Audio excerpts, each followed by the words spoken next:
दोस्तों नमस्कार। दिल्ली का मौसम और दिल्ली की सियासत दोनों को साध पाना शायद बहुत मुश्किल काम होता है। शाम का वक्त है लेकिन आसमान में घने काले बादल मंडरा रहे हैं, तेज हवाएं चल रही हैं, बीच बीच में बिजली भी कड़क उठती है, जो संकेत बहुत साफ देती है कि गर्मी का मौसम सही, लेकिन इस दौर में बारिश भी हो सकती है। लेकिन यह कोई मौसम विभाग का बुलेटिन नहीं है, यह तो इस दौर में राजनीति के उस मिजाज को समझने का दौर है जब बादशाह में घबराहट आ चुकी है। जिन नारों के आसरे चुनाव प्रचार को शुरू किया गया, वही नारे इस दौर में सरकार के गले की फांस बन चुके हैं। राजनीतिक तौर पर इस देश के भीतर जो मुद्दे हैं, उन मुद्दों से हटकर समूची सरकार इस देश में जहां भी जाती है भाषण दे रही है, और इसी तरीके से खुले आसमान तले जिन बातों का वो जिक्र कर रही है वह बीते 60-70 बरस के दौर की परिस्थिति है या आने वाले वक्त में 20-25 बरस के बाद क्या होगा, इन सब की जानकारी देने में वह हिचकती नहीं है। ऐसे मुद्दों को भावनाओं के तौर पर जोड़ने का प्रयास भी करती है जिसमें इस बात का अंदेशा हो जाए कि मौजूदा मोदी सत्ता की ताकत के सामने कोई टिक नहीं सकता है। लेकिन हमने कहा दिल्ली का मौसम बिगड़ता है तो दिल्ली की सियासत भी कई रंग में आ जाती है, और इस दौर में हो यही रहा है। 400 पार का नारा गले की फांस क्यों बन गया है? क्योंकि जनता के भीतर जो मुद्दे हैं और उन मुद्दों के आसरे सरकार के ही संस्था CSDS के जरिए जो आकलन किया जा रहा है वो बेहद चौंकाने वाला है, जिसका जिक्र हमने 2 दिन पहले किया था। लेकिन अब एक कदम बात आगे बढ़ गई है। इस दौर में लोगों से जब पूछा जाता है कि चुनाव आयोग के बारे में आपकी राय क्या है, तो आपको जानकर हैरत हो जाएगी 2019 में जो राय थी वह राय इस दौर में बिल्कुल बदल चुकी है। ईवीएम मशीन को लेकर 2019 में जो राय थी वह बिल्कुल बदल चुकी है। इस दौर में मोदी की गारंटी को लेकर जो सवाल है, उसके ठीक उलट राहुल गांधी की गारंटी का सवाल भी जब उनके सामने आता है तो वो टक्कर देते हुए दिखाई देने लगता है। जो विश्वास और भरोसा इस देश के मिडिल क्लास और लोअर मिडिल क्लास को था, वह पूरी तरीके से मोदी सरकार को लेकर डगमगाया हुआ है। मोदी सरकार सिर्फ 2 व्यवस्थाओं पर टिकी हुई है। एक तरफ ऊपरी तबका है जिसके पास पैसा है, और इस दौर की आर्थिक नीतियों ने उसके नेटवर्थ को बढ़ाया है, उसके पैसे को बढ़ाया है। तो उच्च वर्ग का तबका मौजूदा मोदी सरकार के साथ खड़ा है। जो गरीब तबका है उसके पास योजनाओं की पूरी फहरिस्त मोदी सरकार ने जो पहुंचा दी है उसका भी असर है, तो गरीब भी एक लिहाज से मोदी सरकार के साथ खड़ा है। लेकिन इस देश का मिडिल क्लास और लोअर मिडिल क्लास, लेकिन उन सब के भीतर भी झांकिएगा तो ऐसे ऐसे सवाल पहली बार निकल कर आ रहे हैं जो चौंकाने वाले इसलिए हैं क्योंकि 2019 और 2024 के बीच की जो तमाम परिस्थितियां थी वो एक झटके में बदले हुए मौसम से कहीं ज्यादा तेजी से बदल गए हैं। और ये परिस्थिति बतलाती है कि इस देश के भीतर में गांव में रहने वाला वोटर हो, छोटे शहरों में रहने वाला वोटर हो, या फिर महानगरों में रहने वाला वोटर ही क्यों ना हो, उसके जहन में पहली बार प्रधानमंत्री नरेंद्र मोदी की छवि को लेकर जो सवाल है, उन सवालों का जवाब सिर्फ मोदी की गारंटी शब्द से नहीं चल पा रहा है। यानी बार बार अगर प्रधानमंत्री अपने नाम का जिक्र गारंटी के साथ कर रहे हैं और बीजेपी के तमाम मंत्री हो, सांसद हो या नेता हो जो टिकट पा चुके हैं, इस देश में प्रचार कर रहे हैं, उनके द्वारा जो प्रधानमंत्री मोदी की छवि जो इस दौर में रची जा रही है, जनता के भीतर वो सवाल बिल्कुल नहीं है। लेकिन इसी दौर में एक सवाल यह भी है कि जो कांग्रेस का घोषणा पत्र आया, उसी तर्ज पर कुछ हद तक समाजवादी पार्टी ने घोषणा पत्र दिया। उसी तर्ज पर एक कदम आगे बढ़कर आज आरजेडी यानी तेजस्वी का भी घोषणा पत्र निकलकर सामने आ गया। उसमें जो मुद्दे घेर रहे हैं इस देश के भीतर, वह बेरोजगारी से है, वो महंगाई से हैं, वो रोजगार देने को लेकर हैं, इस देश के छोटे व्यापारियों को राहत रियायत देने को लेकर हैं, इस देश की गरीबी को लेकर और उनके हाथ में कितना पैसा दिया जाए इसको लेकर हैं। और ये सारे मुद्दे इस दौर में सबसे बड़े हैं जिसका जिक्र CSDS ने किया था। लेकिन आज एक कदम और आप आगे बढ़ जाइए। ये कदम इसलिए महत्वपूर्ण है क्योंकि पहला सवाल तो यही कि किसकी गारंटी पर भरोसा है। बहुत ज़्यादा, ये पहला सवाल था, किनको बहुत ज़्यादा भरोसा है मोदी की गारंटी में। 23% लोगों ने कहा बहुत ज़्यादा भरोसा है, बाकियों ने नहीं कहा। 23% ने कहा बहुत ज़्यादा। राहुल गांधी की गारंटी पर कितना भरोसा, लोगों ने कहा 17%। 10 बरस की यात्रा और दूसरी तरफ इस चुनाव के वक्त में कांग्रेस का घोषणा पत्र, राहुल की इस देश को नापने वाली यात्रा, जो न्याय यात्रा हो या भारत जोड़ो यात्रा हो। तो एक तरफ इस देश में 1 बरस का कांग्रेस का संघर्ष है, दूसरी तरफ 10 बरस की सत्ता है जिसमें तमाम संस्थानों द्वारा इस दौर में सत्ता में बीजेपी बनी रहे, इसको लेकर प्रचार प्रसार है। इसी के अक्स तले जरा इस दौर में समझ लीजिए, बहुत ज़्यादा मोदी की गारंटी पर भरोसा करने वाले 23% लोग हैं, 17% राहुल गांधी की गारंटी पर भरोसा करते हैं। लेकिन कुछ कहते हैं कुछ तो भरोसा है, ऐसे लोग 33% प्रधानमंत्री मोदी की गारंटी को मानते हैं और 32% राहुल की गारंटी को मानते हैं। देखिए आंकड़े कैसे सिमट रहे हैं। ज्यादा भरोसा नहीं करते 16% लोग ऐसे भी हैं जो कहते हैं मोदी की गारंटी पर ज्यादा भरोसा नहीं करते, और 20% कहते हैं हम भी ज्यादा भरोसा नहीं करते। लेकिन बड़ी बात यह है कि बिल्कुल भरोसा नहीं है। 18% लोग कहते हैं राहुल गांधी की बात पे बिल्कुल भरोसा नहीं है, लेकिन 19% लोग कहते हैं प्रधानमंत्री मोदी की गारंटी पर भी हमको बिल्कुल भरोसा नहीं है। क्या समझ रहे हैं स्थिति? पहली बार एक तरफ प्रधानमंत्री मोदी की छवि और दूसरी तरफ राहुल गांधी की भारत जोड़ो यात्रा या न्याय यात्रा, और उसके बाद उनके तमाम वक्तव्य और घोषणा पत्र का ऐलान, दोनों कमोवेश एक समानांतर में आकर इस दौर में खड़े हो गए हैं। तो क्या राजनीतिक तौर पर गारंटी बड़ा सवाल है? हमको लगता है उसके भीतर और झांकिए। इस गारंटी को लेकर जब सर्वे सामने आया, 18 से 25 साल के युवा हो या 26 से 35 साल का युवा हो, यह पूरा बेरोजगारी से ग्रस्त है, और इनकी तादाद संयोग से मोदी की गारंटी को लेकर जितनी है, कमोवेश उतनी ही राहुल गांधी को लेकर है। यानी युवाओं के बीच में भी 50-50 की परिस्थिति इस दौर में बन चुकी है मोदी की गारंटी को लेकर। 18 से 25 साल के 58% लोग कहते हैं मोदी की गारंटी पर भरोसा, राहुल की गारंटी पर कहते हैं 53% हमें भरोसा है। 26 से 35 वाले 55% कहते हैं भरोसा है मोदी की गारंटी पर, तो 52% कहते हैं राहुल गांधी की गारंटी पर। उम्र बीतती है, उम्र बीतने के साथ मोदी की गारंटी पर भरोसा बढ़ता है। 46 से लेकर 55 तक लगभग 56% कहते हैं भरोसा है, लेकिन राहुल गांधी पर सिर्फ 47% भरोसा है। और 56 प्लस की जो उम्र वाले लोग हैं वो 52% कहते हैं मोदी की गारंटी पर भरोसा, लेकिन राहुल की गारंटी पर 41% ही कहते हैं भरोसा है। पहला मैसेज, युवाओं के बीच में लगभग मोदी और राहुल की स्थिति एक सरीखी है।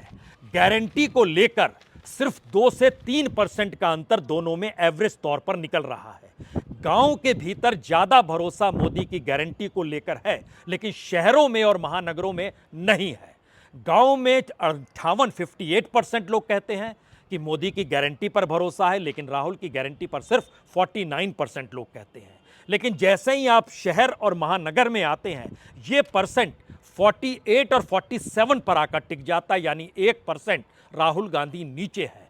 इस गारंटी शब्द के आसरे अगर आप इस देश के गरीब और मिडिल क्लास को टटोलिएगा तो गरीब तो मोदी के साथ है, लेकिन मिडिल क्लास लगभग 2% के हेरफेर में कहीं ना कहीं राहुल गांधी के साथ आकर खड़ा हो गया है, जो मिडिल क्लास है और लोअर मिडिल क्लास है। लेकिन इसमें एक सवाल यह भी है, जो पढ़ा लिखा तबका है वह जो सोचता है और जो नहीं पढ़ा लिखा है या कम पढ़ा लिखा है, वो आकलन भी जरूरी है। जो अशिक्षित है 49% मानता है मोदी की गारंटी को, 8th पास है वो 56% मानता है, 10th पास है वो 59% मानता है, 12th पास है वो 57% मानता है, जो ग्रेजुएट है उसके बाद है वो 55% मानता है। लेकिन दूसरी तरफ जो गरीब और 8th पास है वो राहुल गांधी को 40-45 के बीच ही रेफरेंस में देता है, लेकिन दूसरी तरफ 10th पास, 12th पास और ग्रेजुएट ये 50% के ऊपर ले जाता है।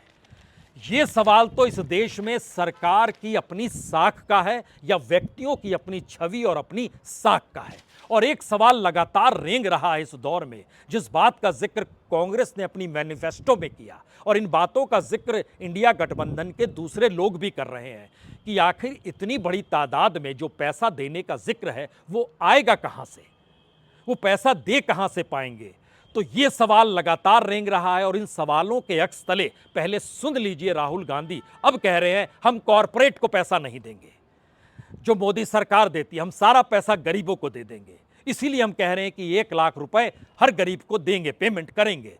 क्या इन बातों पर भरोसा हो जाएगा? गांव तक ये बात पहुंच जाएगी?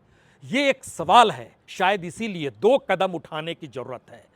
जो प्रस्ताव रखा गया है देश के सामने में, उसमें समूचा इंडिया गठबंधन एक साथ इस प्रस्ताव के अक्स तले खड़ा हो जाए और दूसरा उन बातों का विस्तार या उसको फैला दिया जाए इस देश के गांव तक में, तब लोगों के भीतर ये इन बातों का महत्व समझ में आएगा। तो ये 2 कदम अगर उठ जाते हैं तो दूसरी तरफ का सवाल जो था कि बादशाह क्यों डरा हुआ है, हम इस पर आए उससे पहले राहुल गांधी क्या कह रहे हैं इसको सुनना चाहिए।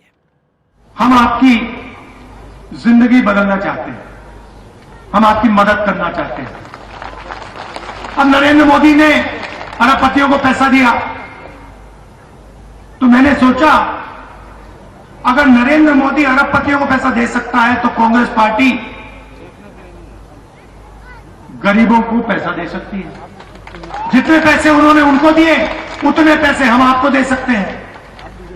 सबसे पहले हिंदुस्तान के सब गरीब परिवारों की हम लिस्ट निकालेंगे, जो भी गरीबी रेखा से नीचे हैं उन सब की हम लिस्ट बनाएंगे और हर परिवार में हम एक महिला को चुनेंगे। तो करोड़ों महिलाएं चुनी जाएंगी और उसके बाद हर महीने उस महिला के बैंक अकाउंट में 8,500 रुपए हमारी सरकार डालेगी और एक साल में इन सब महिलाओं को 1 लाख रुपए बैंक अकाउंट में हम दे देंगे। अब इन बातों को गांव तक कैसे इंडिया पहुंचाएगा या कांग्रेस अपने तौर पर पहुंचाएगी, यह तो दूर की गोटी है। लेकिन लोगों के भीतर संयोग से इस दौर में कांग्रेस का मैनिफेस्टो या प्रधानमंत्री मोदी की गारंटी को लेकर नहीं है। सवाल यह है कि इस दौर में चुनाव आयोग की भूमिका, ईवीएम को लेकर सवाल क्यों उठ चले हैं। सामान्य तौर पर इस देश में कभी भी वोटिंग पैटर्न को लेकर सवाल नहीं होते थे। पहली बार सीएसडीएस ने जो 2-3 सवाल किए हैं इस देश के उन मुद्दों के आसरे, जिन मुद्दों को लेकर बार बार कहा जाता है भारत तो लोकतांत्रिक देश है, यहां पर फ्री एंड फेयर इलेक्शन होता है। और संयोग से जो पूछा गया कि इलेक्शन कमीशन पर आपको कितना भरोसा है, आपको जानकर हैरत होगी 2019 के चुनाव के वक्त में यही सवाल सीएसडीएस ने पूछा था। यह सरकार की संस्था है, सरकार ग्रांट देती है इस संस्था को, और इस सवाल के जवाब में 51% लोगों ने कहा था हमें बहुत ज्यादा भरोसा चुनाव आयोग पर है। लेकिन आज 2024 में यह 51% नहीं है, सिर्फ 28% लोग कह रहे हैं हमें बहुत ज्यादा भरोसा चुनाव आयोग पर है, बाकी नहीं कह रहे हैं। कुछ हद तक भरोसा या ज्यादा भरोसा नहीं या फिर बिल्कुल नहीं, इस दायरे में जब आप निकल कर आइएगा तो यह भी बड़ा महत्वपूर्ण है कि बिल्कुल भरोसा नहीं है इलेक्शन कमीशन पे। 5% लोग 2019 में भी कहते थे, लेकिन 2024 में इनकी संख्या 9% हो गई। ज्यादा भरोसा नहीं है, उस दौर में 7% लोग कहते थे, आज की तारीख में 14% लोग कहते हैं। उस दौर में कुछ हद तक भरोसा है, 27% लोग कहते थे, आज 30% कह रहे हैं। यानी चुनाव आयोग की साख, उसकी क्रेडिबिलिटी को लेकर वोटरों के भीतर सवाल है। और इन सवाल के अक्स तले यह भी है क्या वाकई इस देश में ईवीएम मशीन को मैनिपुलेट किया जा सकता है, मैनिपुलेशन उसका हो सकता है। यानी वोट आपने डाला, वोट जिसको डाला उसको नहीं पड़ा। क्या ऐसी स्थिति है इसीलिए वीवीपैट का सवाल है? सुप्रीम कोर्ट में बुधवार को सुनवाई भी है, इंतजार करते हैं सुप्रीम कोर्ट में क्या निकलता है। नोटिस दिया गया है चुनाव आयोग को कि मिलान होना चाहिए, वीवीपैट 100% होना चाहिए। देखते हैं इलेक्शन कमीशन क्या करता है। लेकिन ईवीएम को लेकर जो सवाल पूछा गया उसमें मैनिपुलेशन हो सकता है बहुत ज़्यादा। 17% लोग कहते हैं जी मैनिपुलेशन हो सकता है, कुछ हद तक हो सकता है, ये 28% लोग कहते हैं। यानी अगर आप बहुत ज़्यादा और कुछ हद तक को भी जोड़ दीजिएगा तो ये लगभग 45% लोग इस देश के मानते हैं या तो ये पूरा मैनिपुलेशन का खेल है या फिर कुछ हद तक ये मैनिपुलेट किया ही जाता है। इसके बाद ज़्यादा नहीं किया जाता, ये सिर्फ 11% लोग मानते हैं और बिल्कुल नहीं हो सकता है। यानी जो खुद कहता है इलेक्शन कमीशन संभव ही नहीं है, उनको मानने वाले लोगों की तादाद सिर्फ 16% है। ईवीएम को लेकर सवाल इस देश की जनता के भीतर किया जाए और 72% लोग रिएक्शन देने को तैयार हो जाएं, ऐसी स्थिति इस देश में पहले नहीं थी। इस बार यह स्थिति क्यों बन गई है और इलेक्शन हो रहा है और चुनाव आयोग चुप्पी साधे हुए है या शायरी में मगन है? यह सवाल इसलिए महत्वपूर्ण है क्योंकि इसके ठीक समानांतर सीबीआई और ईडी को लेकर भी सवाल किए गए। सीबीआई और ईडी को लेकर जो सवाल थे उसमें बहुत साफ था, क्या ये राजनीतिक तौर पर कहीं पूरी कार्रवाई की जाती है, यानी पॉलिटिकल वेंडेटा है? आपको जान के हैरत होगी, जो एनडीए के वोटर हैं यानी बीजेपी प्लस के जो वोटर हैं तमाम राजनीतिक दलों के, उसमें पॉलिटिकल वेंडेटा है, ये 21% लोग उसमें भी मानते हैं।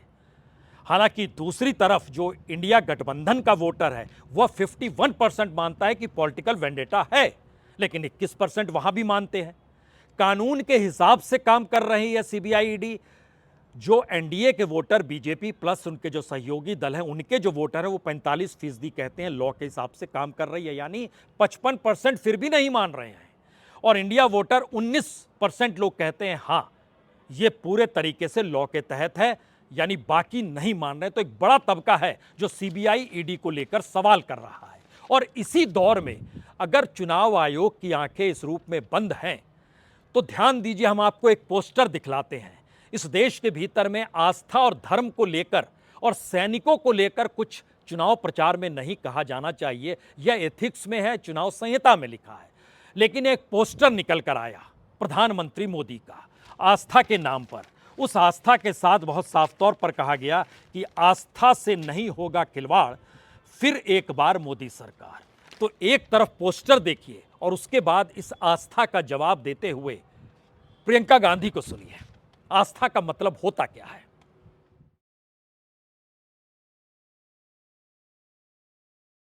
कि हिंदू धर्म में आस्था का प्रमाण क्या होता है, बताइए, कौन बताएगा?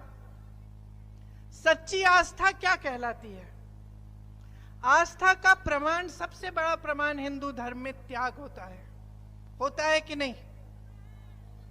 सच्ची श्रद्धा तभी होती है जब कुछ इंसान कुछ त्यागता है उसके लिए। और मुझे लगता है कि जब कोई त्यागता नहीं है तो उसके मन में सच्ची श्रद्धा जाग नहीं सकती। मैंने त्याग देखा है। आप यहां इस प्रदेश से सरहद पे जवानों को भेजते हैं, अपने बच्चों को भेजते हैं शहीद बनने के लिए। शहादत आप समझते हैं। मैं 19 साल की उम्र में अपने पिता की टूटी हुई लाश अपनी मां के सामने मैंने रखी। मैं शहादत को समझती हूं और मैं त्याग को समझती हूं। कितनी भी गालियां दें ये मेरे परिवार को, उस पिता के लाश की अगर ये अपमान करें, उस शहीद पिता का अपमान करें, हम चुप रहते हैं, क्योंकि हमारी आस्था नहीं टूटती इस देश में, हमारी श्रद्धा नहीं टूटती।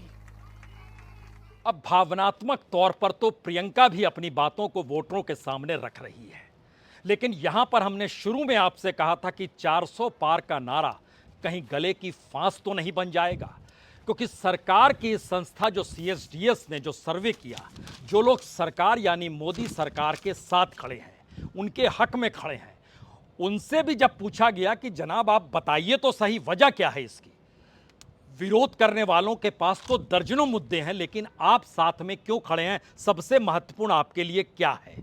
तो उसमें आपको जानकर हैरत लगेगी कि 22% वोट जो प्रधानमंत्री मोदी का रहता है, उसके दायरे में बहुत कम लोग खड़े हैं। 22% लोग ही खड़े हैं जो प्रधानमंत्री मोदी का 100% भाषण रहता है। बाकी जो भाषण में नहीं रहता है, उन मुद्दों को लेकर वोटर ज्यादा खड़ा है। उलझिए मत, ऐसे समझिए, राम मंदिर को लेकर सिर्फ 8% कहते हैं, इन्होंने राम मंदिर बनाया, अच्छा काम किया। राम मंदिर का जिक्र कमोवेश हर भाषण में प्रधानमंत्री मोदी कर रहे हैं। 370 का जिक्र भी लगातार कर रहे हैं, उसको लेकर सिर्फ 6% लोग कहते हैं हाँ इन्होंने अच्छा काम किया। अंतर्राष्ट्रीय इमेज जो G20, चंद्रयान, अंतर्राष्ट्रीय विश्वगुरु, इन तमाम बातों का जिक्र जो प्रधानमंत्री या बीजेपी अपने भाषणों में प्रधानमंत्री को लेकर करती है, सिर्फ 4% लोग हैं। जो हिंदुत्व का पूरा राग है उसको लेकर भी सिर्फ 4% लोग ही हैं। यानी 22% लोग राम मंदिर, धारा 370, अंतर्राष्ट्रीय छवि भारत की और हिंदुत्व का सवाल। मोदी के साथ उनकी बेहतरीन चीज यह है कि इस दौर में उनकी अपनी छवि को लेकर, जिसको वो लार्जर देन लाइफ बना चुके हैं या बीजेपी वाले लगातार बना रहे हैं, सिर्फ 10% लोग हैं जो प्रधानमंत्री मोदी के वोटर हैं, वह भी प्रधानमंत्री मोदी की छवि को सिर्फ 10% ही मानते हैं कि हाँ इससे लाभ हुआ है। बाकी उन्होंने अच्छा काम किया और वेलफेयर स्कीम लाई। अच्छा यानी गुड वर्क में 42% मानते हैं जो उनके अपने वोटर हैं। तो इसका एक मतलब तो यह है कि उनको अब अपने काम के बारे में अपने भाषणों में जिक्र करना होगा, क्योंकि CSDS का सर्वे है जो एक लिहाज से सारी जानकारी सही मायने में देती है।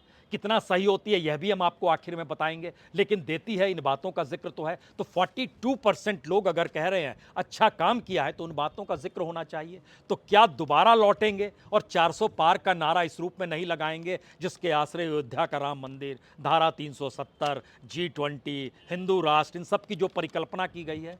लेकिन दूसरी तरफ जो खिलाफ हैं उसमें 32% लोग बेरोजगारी के लेकर मुद्दे को उठाते हैं कि इन्होंने रोजगार नहीं दिया। 20% लोग महंगाई का जिक्र करते हैं। 11% लोग कहते हैं कमाई कम हो गई। करप्शन और स्कैम को लेकर 7% लोग कहते हैं। बैड गवर्नेंस 6% लोग कहते हैं। बड़े बिजनेसमैन को जो राहुल गांधी, अडानी का मसला उठाते हैं, उसके हक में सिर्फ 5% लोग खड़े हैं। और जो इस देश के भीतर में सांप्रदायिकता का भाव है उसको लेकर 5% ही लोग खड़े हैं। किसानों को लेकर सिर्फ 2% लोग अपनी राय को जाहिर करते हैं। अब इन सवालों के अक्स तले एक सवाल आखिर में सबसे बड़ा आता है कि आखिर इस संस्था ने इस दौर में क्या कुछ किया है? ये कभी गलत नहीं हुई है क्या? बिल्कुल गलत हुई है। पहली बार सबसे बड़ी गलती इसकी 2004 में हुई थी, जब ये शाइनिंग इंडिया का नारा दे रही थी। शाइनिंग इंडिया के नारा देते वक्त इन्होंने जिन बातों का जिक्र किया था उसमें कहा था कि वाजपेयी सरकार वापस लौट के आएगी। 48% लोग कह रहे हैं और 30% कह रहे हैं नहीं लौट कर आएगी। लेकिन खेल 2004 में उल्टा हो गया। तो क्या 2024 2004 के अक्स तले है? क्या ऐसी परिस्थिति इस देश के भीतर में है जो सर्वे इस देश में हो रहे हैं उस लिहाज से देखना होगा? शायद नहीं, क्योंकि 2009 में ये 55% कहते हैं मनमोहन सिंह लौटेंगे, लौट आते हैं। विरोध करने वाले 45% थे। 2014 में ये बहुत साफ कहते हैं कि मनमोहन सिंह हार जाएंगे, 23% लोग कह रहे थे, और जबकि 54% कह रहे हैं हार जाएंगे, तो हार गए। 2019 में इन्होंने कहा था 47% ने मोदी फिर जीत जाएंगे, 35% ने विरोध किया था, 47 वाले जीत गए। 2024 में 44% कह रहे हैं कि ये वापस आएंगे, लेकिन 39% कह रहे हैं नहीं वापस आएंगे। यानी पहली बार इस पूरे के पूरे रेंज में 21वीं सदी के जो 2004, 2009, 2014, 2019 ये तमाम चुनाव के अक्स तले मार्जिन पहली बार 5% भर का बचा है। ये 5% सबसे कम है तमाम एनालिसिस को लेकर। और शायद यही वो सवाल है जो कहीं ना कहीं इस दौर में मुश्किल परेशानी को सरकार के सामने खड़ा कर रहा है कि क्या उसे अब अपने चुनाव प्रचार का पूरा पैटर्न बदलना पड़ेगा। जो आस्था है, जो धर्म है, जो हिंदुत्व है, जो राम मंदिर है, जो प्राण प्रतिष्ठा है, जो रामनवमी के आने का जिक्र हो रहा है, इन तमाम परिस्थितियों से हटकर धारा 370 का जिक्र है, अंतर्राष्ट्रीय पहचान, इन सब चीज़ों को बदलना पड़ेगा। और अगर बदल रहे हैं तो ये 400 पार का नारा जो लगा रहे हैं वह इस रेंज में तो कहीं टिकता नहीं है। हालांकि यह जरूर कहा गया कि उड़ीसा और बंगाल में बड़ा फायदा बीजेपी को होने वाला है, लेकिन दक्षिण का दरवाजा खुलेगा या नहीं खुलेगा, इसको लेकर एक खामोशी बरती गई है। नॉर्थ ईस्ट के भीतर पुरानी परिस्थिति होगी नहीं, लेकिन इतनी बुरी भी नहीं होगी, इस बात के संकेत हैं। लेकिन जो मध्य भारत और पश्चिमी भारत का हिस्सा है, या नॉर्थ इंडिया और वेस्टर्न इंडिया का जो हिस्सा है, उसके भीतर के जो सवाल हैं वो कहीं ना कहीं 2019 की परिस्थिति से नाजुक हो चले हैं। लेकिन जब आप ओवरऑल एक तस्वीर देखना चाहते हैं तो उस तस्वीर को इस रूप में देख लीजिए कि 40% वोट एनडीए को मिलने वाले हैं, जो ये संकेत दे रहे हैं, जिसमें 40% बीजेपी को, 6% बाकी सहयोगियों को, यानी 46%। दूसरी तरफ इंडिया गठबंधन को ये 34% वोट दिला रहे हैं, जिसमें कांग्रेस के हिस्से में 21% है। तो कोई भी कह सकता है कि इतने बड़े रेशियो का अंतर तो 400 पार है, लेकिन बिसात बिछाने वाले जानते हैं कि राजनीतिक तौर पर यह सच नहीं है। राजनीतिक तौर पर एक बड़ा हिस्सा केरल का, तमिलनाडु का, आंध्र प्रदेश का, कर्नाटक का, बहुत हद तक तेलंगाना को भी अब उस दायरे में लेकर आइए। ये दक्षिण का दरवाजा और नॉर्थ ईस्ट का दरवाजा, जो मणिपुर का है, जो इम्फाल का है, जो अरुणाचल का है, यहाँ तक कि जो असम का है, इन इलाकों में वोट परसेंटेज तो बीजेपी के हिस्से में आएगा, लेकिन सीटें आएंगी या नहीं आएंगी ये सवाल है। और तब ये सवाल है तो सिर्फ क्या नॉर्थ, वेस्ट और मध्य भारत, यानी उत्तर भारत, पश्चिम भारत और मध्य भारत के हिस्से में 400 प्लस हो सकते हैं क्या? तो आखिरी सवाल का जवाब यह है कि इस दौर में लगभग 350 सीटों पर ही बीजेपी हरकत करती हुई नजर आपको दिखाई देगी। अगर इन तमाम परिस्थिति को आप समझ रहे हैं तो 350 में से कोई 400 सीट तो जीत नहीं सकता है।